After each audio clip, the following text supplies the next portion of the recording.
नमस्कार।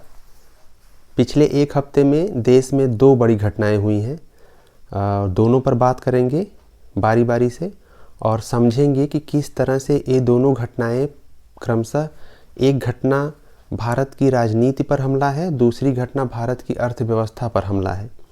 तो दोनों घटनाओं को समझेंगे और इसके समय को भी समझेंगे कि कैसे समय में ये दोनों घटनाएं हुई हैं और उनका क्या महत्व है और क्या नुकसान होगा आगे लंबे समय में।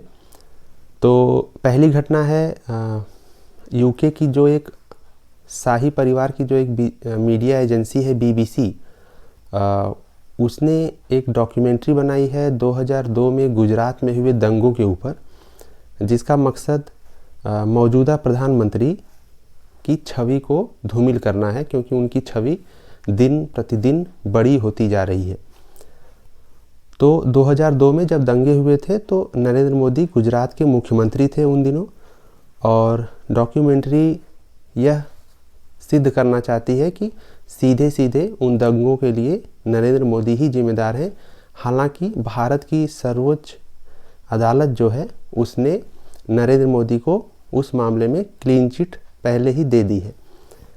पर जब से डॉक्यूमेंट्री आई है तब से बहुत से ऐसे लोग हैं जो उसे जगह जगह शेयर कर रहे हैं। स्पेशल स्क्रीनिंग हो रही हैं उन डॉक्यूमेंट्रीज़ की। जैसे अभी आज ही खबर थी कि केरल में कांग्रेस पार्टी ने उसकी स्पेशल स्क्रीनिंग की है और वहाँ पे लोगों को दिखाया गया है। ऐसे बहुत सी जगहों पर स्क्रीनिंग हो रही है और जहाँ नहीं दिखाने दिया जा रहा वहाँ पर विद्रोह हो रहे हैं। जैसे कुछ दिल्ली के कॉलेज हैं, हैदराबाद का एक कॉलेज है जहाँ पर खबर आई थी कि छात्र विरोध कर रहे हैं। ये BBC का जो इतिहास रहा है भारत के साथ वो दागदार ही रहा है, चाहे वो इंदिरा गांधी की सरकार ने इन्हें बैन किया हो 2 साल के लिए, चाहे खुद इंग्लैंड की ही राजकुमारी डायना का जो इंटरव्यू हुआ था उसके बाद जो बवाल मचा था उसमें भी इनका हाथ रहा था। और इसके अलावा जब इनसे कहा जाए कि चर्चिल पे बना दीजिए कोई डॉक्यूमेंट्री, या जिस तरीके से इन्होंने शोषण किया पूरे एशिया के अलग अलग देशों पर, भारत में खुद इन्होंने जो 200 साल तक शोषण किया, जो एक खूनी दास्तान है, उस पर बना दीजिए डॉक्यूमेंट्री, तो उस पर नहीं बनाएंगे। इनको सारा मानवाधिकार, सारा जो हनन है वो यही दिखता है 2002 में, जहाँ मोदी थे, जहाँ गुजरात के दंगे हुए, सारी मानवता यहीं तार तार हुई है इनके हिसाब से। बहरहाल दूसरे मुद्दे पर आते हैं। दूसरा मुद्दा है अमेरिका की एक प्राइवेट फर्म है हिंडनबर्ग, जो 2017 से कार्यरत है, एक छोटी सी फर्म है। उसने एक हालांकि छोटी सी फर्म है पर बहुत विशाल रिपोर्ट दी है उसने। बहुत बड़ी रिपोर्ट है भारत की सबसे बड़े और धनी व्यापारिक समूह अदानी के ऊपर, अदानी ग्रुप के ऊपर आरोप लगा रहे हैं कि इन्होंने स्टॉक्स की हेरा फेरी की है, गलत तरीके से धन उठाए हैं बाज़ार से, टैक्स हेवन कंट्रीज़ जो हैं वहाँ पे जाकर इन्होंने सेल कंपनीज़ का निर्माण किया, वहाँ से स्टॉक मैनिपुलेशन किया है। ऐसे बहुत से आरोप हैं और बहुत बड़ी रिपोर्ट है। ना ही सिर्फ आरोप प्रत्यारोप हैं बल्कि उस समूह में कार्य करने वाले हर एक शख्स की अच्छे से हिस्ट्री, बायोग्राफी सब लिख दी गई है उसमें। देखकर लगता है कि काफ़ी पैसा और काफ़ी समय खर्च किया गया है उस रिपोर्ट को तैयार करने में। और जो मंशा थी अदानी ग्रुप के ऊपर इस हमले की, उस मंशा में ये रिपोर्ट बिल्कुल सफल हुई है। जिस दिन ये रिपोर्ट आई थी उसी दिन अदानी ग्रुप को 97,000 करोड़ का नुकसान हुआ था। छोटे छोटे निवेशकों को तो नुकसान हुआ ही, बड़े बड़े जो निवेशक थे उनको भी बहुत भारी संख्या में नुकसान हुआ है। LIC जो लाइफ इंश्योरेंस कॉरपोरेशन है उसको 36,500 करोड़ का नुकसान हुआ है। अब खबर आ रही है कि जो बैंक हैं, जैसे PNB ने आज स्टेटमेंट जारी की है, उसने कहा है कि उनका भी अदानी ग्रुप में 7,500 करोड़ रुपया है। तो ऐसे बैंक भी जिन्होंने पैसा दे रखा है उनकी भी भवें तनने लगी हैं अब। पिछले 3 दिनों में 3 लाख करोड़ रुपए की संपत्ति की हानि हुई है अदानी ग्रुप को। आगे भी हानि होगी ही, क्योंकि मार्केट में इमेज और ट्रस्ट बहुत ज़्यादा ज़रूरी होता है। इस इमेज एक बार ख़राब हो गई और ट्रस्ट चला गया तो मार्केट में टिकना बहुत मुश्किल है। और इस रिपोर्ट ने अदानी समूह की इमेज और ट्रस्ट दोनों पर बहुत गहरी चोट की है। इनके 7 लिस्टेड कंपनियां हैं जिनके स्टॉक्स मार्केट में अवेलेबल हैं अदानी के। एक है जैसे अदानी इंटरप्राइजेज़ है, अदानी पोर्ट है, अदानी ग्रीन है, अदानी विलमार है, ऐसे 7 हैं और सब में लगभग लोगों ने इन्वेस्ट किया था और सब में मार पड़ी है और सबके शेयर गिरे हैं औंधे मुँह। देखते हैं कब तक ये संभलता है ये मामला। और अदानी ने भी आज हिंडनबर्ग को जवाब दिया है। 400 पेज से ज़्यादा की रिपोर्ट उन्होंने आज दी है जवाब के रूप में। उधर से भी प्रतिक्रिया आई है। उन्होंने कहा कि अदानी ग्रुप अपनी नाकामी को और अपनी धोखेधड़ी को राष्ट्रवाद के पीछे छुपाने की कोशिश कर रहा है। जो भी हो तो अब समझते हैं, जो भी हो, ये तो चोट जो लगनी थी वो तो लगी है, राजनीतिक तौर पर भी लगी है पहले हमले से, और दूसरा हमला जो हुआ है आर्थिक तौर पर उसकी भी चोट लगी है। अब समझते हैं कि कारण क्या है, इतना तिलमिलाया हुआ क्यों है, चाहे वो यूरोप की बात करें वो या अमेरिका की बात करें वो। तो इसके लिए पिछले 2-3 साल का जो एक समय और जिस तरीके से डिप्लोमेसी रही है उसको समझना बहुत ज़रूरी है। पहले शुरू करते हैं वैक्सीन डिप्लोमेसी से। तो जब कोरोना काल था तो भारत ने ना ही सिर्फ एशिया के जो आसपास के देश थे उनको वैक्सीन दी, बल्कि भारत जाकर लैटिन अमेरिका तक वैक्सीन देकर आया। तो वैक्सीन डिप्लोमेसी में जो भारत ने किया उससे अमेरिका जो है वो चिढ़ा हुआ था और बिल्कुल चिढ़ना जायज़ भी था। वो भले ही दिखाए ना, पर आग लगी है, इसमें कोई दो राय नहीं थी।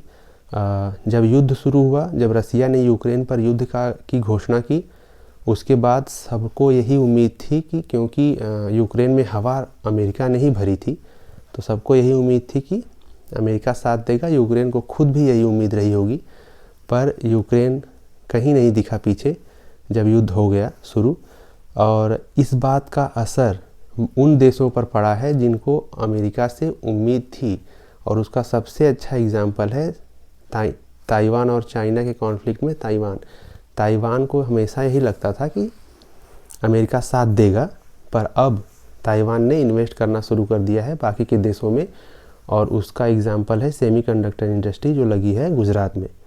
उसमें भी ताइवान ने दबाकर इन्वेस्ट किया है भारत में। और जो दूसरे छोटे मोटे देश हैं जैसे वो सिंगापुर हो, थाईलैंड हो, मलेशिया हो, ये पहले ही प्रो चाइना है, या तो प्रो चाइना है या फिर इनको ज़्यादा कुछ लेना देना है नहीं अमेरिका से। इंडोनेशिया एक देश है, उसने अभी हाल ही में यह घोषणा की है कि जो निकिल का वो निर्यात करते थे अब वो नहीं करेंगे। इससे भी अमेरिका तिलमिलाया हुआ है। पाकिस्तान पहले ही जाके चाइना की गोद में बैठा हुआ है।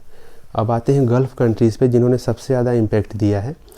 युद्ध जो हुआ युद्ध जो हुआ रसिया और यूक्रेन के बीच, इसका जो तीसरा देश जिसने सबसे ज़्यादा फ़ायदा उठाया है वो है कतर, क्योंकि कतर के पास तेल है और यूरोप को चाहिए तेल, क्योंकि रसिया ने जो तेल की सप्लाई है वो बंद हो चुकी है और यूरोप पिछले साल बहुत तंगी झेल चुका है, आर्थिक तौर पर पूरी तरह टूट चुका है। प्रधानमंत्री बदले हैं यूके ने, और लास्ट में हार कर उन्हें ऋषि सुनक को ही प्रधानमंत्री बनाना पड़ा, और अब कतर से उन्हें तेल लेना ही पड़ेगा और इसका फ़ायदा कतर उठाएगा। और कतर, सऊदी अरेबिया और यूएई, ये 3 देश ऐसे हैं जिन्हें ये बात समझ में आ चुकी है कि तेल पर ही आश्रित रह के अर्थव्यवस्था बहुत दिन तक नहीं चलने वाली, क्योंकि भारत जैसे देश भी अब तेल का जो विकल्प है वो ढूंढने लगे हैं। जैसे हाइड्रोजन में भारत बहुत ज़्यादा इन्वेस्ट कर रहा है इन दिनों।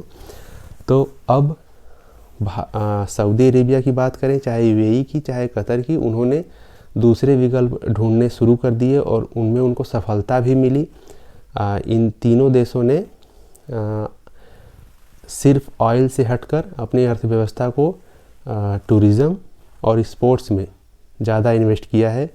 और हाल ही में कतर ने फुटबॉल का विश्व कप आयोजित हुआ था और उसने काफ़ी अच्छे से उसका आयोजन किया, वो संपन्न हो गया। आने वाले समय में भी फुटबॉल वर्ल्ड कप और ओलंपिक के आयोजन के लिए कतर दावेदारी में है, सऊदी अरेबिया भी दावेदारी में है और क्रिकेट का तो हेवन उसने बना ही दिया है सऊदी अरेबिया और यूएई ने, और बाकी खेलों के लिए भी उसमें बहुत ज़्यादा इन्वेस्ट कर रहे हैं। अभी हाल ही में रोनाल्डो को लेकर आए हैं अल नसार में और फ्रांस से क्लब को बुलाकर उन्होंने उससे मैच भी करवाया था। काफ़ी अच्छा रिस्पांस है और सऊदी के किंग सलमान ने अभी कहा था कि गल्फ़ को नया यूरोप बनाएंगे। तो इन सब बातों से भी तिलमिलाए हुए हैं।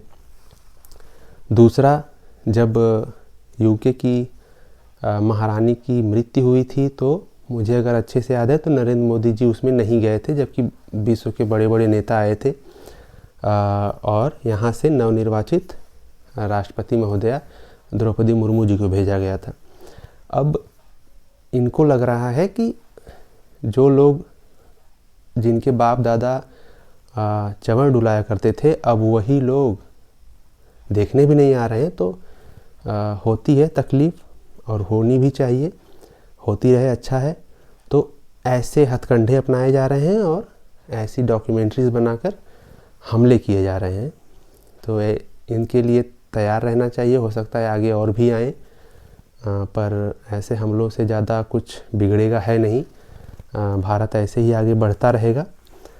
लेकिन जो दूसरी रिपोर्ट आई है और हिंडनबर्ग की और दूसरा हमला हुआ है आर्थिक तौर पर, उसकी चोट लगी है भारत को निसंदेह, और लगातार नुकसान होता जा रहा है अदानी ग्रुप को। देखते हैं आगे क्या होता है और किस तरह से अदानी ग्रुप इससे उभरता है और संभलता है। फ़िलहाल अदानी ग्रुप, जब रिपोर्ट आई थी अदानी ग्रुप के जो गौतम अदानी हैं, उन्होंने बताया था कि इस रिपोर्ट के आने का समय देखना चाहिए कि किस समय ये रिपोर्ट आई है। तो समय उन्होंने इसलिए कहा था क्योंकि काफ़ी महत्वपूर्ण होता है जनवरी और का लास्ट वाला वीक और फरवरी का पहला वाला वीक भारत के लिए, क्योंकि 1 फरवरी यानी कल ही अब बजट भी आएगा। निर्मला सीतारमण जी कल संसद में बजट पेश करेंगी और फिस्कल डिफिसिट जो होता है उसको रखना पड़ेगा 3% या 3-3.5% के पास। उसके लिए अलग अलग हथकंडे अपनाए जाते हैं, उस पर नहीं जाऊंगा, बहुत विस्तृत हो जाएगा। और एफपीओ लॉन्च करके अदानी जी भी 20,000 करोड़ मार्केट से उठाने वाले थे, उसको भी चोट पड़ी है। उसके एक दिन पहले ही ये रिपोर्ट आ गई थी। तो बहरहाल ये अमेरिका की तरफ से अर्थव्यवस्था पर चोट और यूके की तरफ से राजनीति पर चोट है, और इसे समझें और आगे इस पर नज़र बनाए रखेंगे। जैसे ही कुछ और अपडेट आएगी उस पर भी बात करेंगे। तब तक के लिए धन्यवाद।